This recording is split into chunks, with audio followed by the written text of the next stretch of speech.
ప్రపంచమంతా ఒక చాలా డేంజరస్ సిచ్యువేషన్లో ఉంది. ఇరాన్తో వార్ స్టార్ట్ అవ్వడం ఆల్మోస్ట్ కన్ఫర్మ్ అనిపించింది. ఇంకా కొన్ని గంటలే అనే ఫీలింగ్. గ్లోబల్ మార్కెట్స్ క్రాష్ అవ్వడం స్టార్ట్ అయ్యాయి. ఆయిల్ ప్రైసెస్ ఫాస్ట్గా పెరిగిపోతున్నాయి అండ్ మన పెట్రోల్ ప్రైసెస్ కూడా పెరిగిపోతుందని క్లియర్గా కనిపించింది.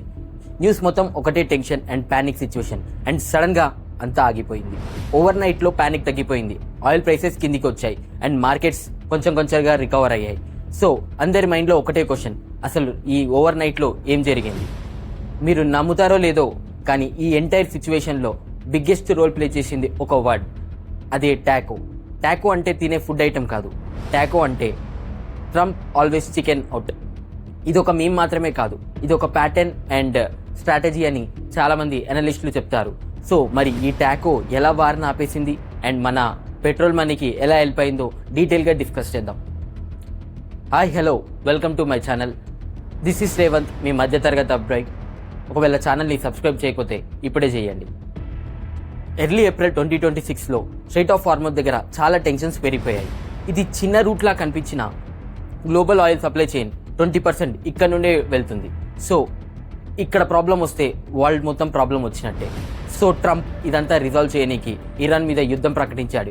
యుద్ధం అంటే డైరెక్ట్గా కాదు, సోషల్ మీడియా ద్వారా తను సిరీస్ ఆఫ్ పోస్ట్ వేసుకుంటా వెళ్ళాడు. సో ఆ పోస్ట్లో ఏముంది, అసలు ఆ మ్యాటర్ ఏందో ఒక్కొక్కటిగా డిస్కస్ చేద్దాం.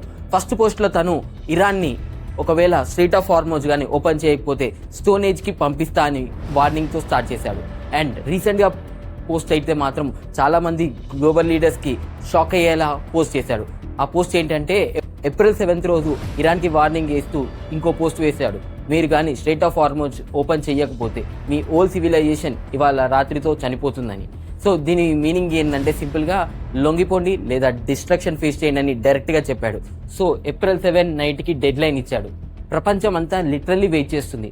న్యూస్ ఛానల్లో డిస్కషన్స్ అండ్ చాలామంది ఎనలిస్టులు, గ్లోబల్ లీడర్స్లో టెన్షన్స్. సో మార్కెట్ సైడ్ చూస్తే మాత్రం crude oil prices $112 per barrel వరకు పెరిగిపోయింది అండ్ స్టాక్ మార్కెట్స్ మొత్తం పడిపోయాయి. ఇండియా లాంటి కంట్రీకి ఇది చాలా సీరియస్ కన్సర్న్. ఎందుకంటే మనం 85% ఆఫ్ ఆయిల్ ఇంపోర్ట్ అక్కడ నుండే చేసుకుంటాం. ఒకవేళ అక్కడ కానీ ఏదైనా డిస్టర్బెన్స్ వస్తే మన పెట్రోల్ ప్రైసెస్ మీద డైరెక్ట్ ఇంపాక్ట్ పడుతుంది. సింపుల్గా చెప్పాలంటే ఇది పాలిటిక్స్ కాదు, ఇది మన పాకెట్ స్టోరీ.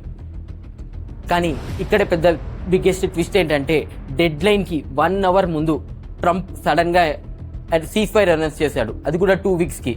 ఆ సీజ్ ఫైర్లో ఏం చెప్పాడంటే పాకిస్తాన్ ద్వారా మీడియేషన్ జరిగిందని. So Pak PM and army chief Asim Munir Pak mediation చేస్తూ సీజ్ ఫైర్ 2 weeks వరకు పొడిగిస్తున్నా అని చెప్పి ట్రంప్ వెల్లడించాడు. సో ఈ సీజ్ ఫైర్లో 10-point ప్రపోజల్ వచ్చిందని కూడా చెప్పాడు. కానీ ఎగ్జాక్ట్ డీటెయిల్స్ ఇంకా పబ్లిక్కి క్లియర్గా తెలియదు. సో వార్ ఆల్మోస్ట్ స్టార్ట్ అయ్యే స్టేజ్ నుంచి సడన్గా పాస్ అయింది. సో అప్పుడే సోషల్ మీడియాలో కూడా ఒక వర్డ్ ఎక్స్ప్లోడ్ అయింది, టాకో. టాకో అంటే ట్రంప్ ఆల్వేస్ చికెన్ అవుట్. ఈ టాకో ఒక సింపుల్ ప్యాటర్న్ ఏంటంటే ఫస్ట్ పెద్ద థ్రెడ్స్ ఇవ్వడం అండ్ ప్యానిక్ క్రియేట్ చేయడం అండ్ లాస్ట్లో బ్యాక్ అవ్వడం అండ్ దాన్నే విక్టరీగా ప్రకటించుకోవడం. So this is called TACO of Mister Donald Trump. So దీనివల్ల మన మార్కెట్ ఇంపాక్ట్ ఎలా ఉంది? ఇప్పుడు ఇంపార్టెంట్ పార్ట్ ఏంటంటే మన లైఫ్ మీద ఇంపాక్ట్.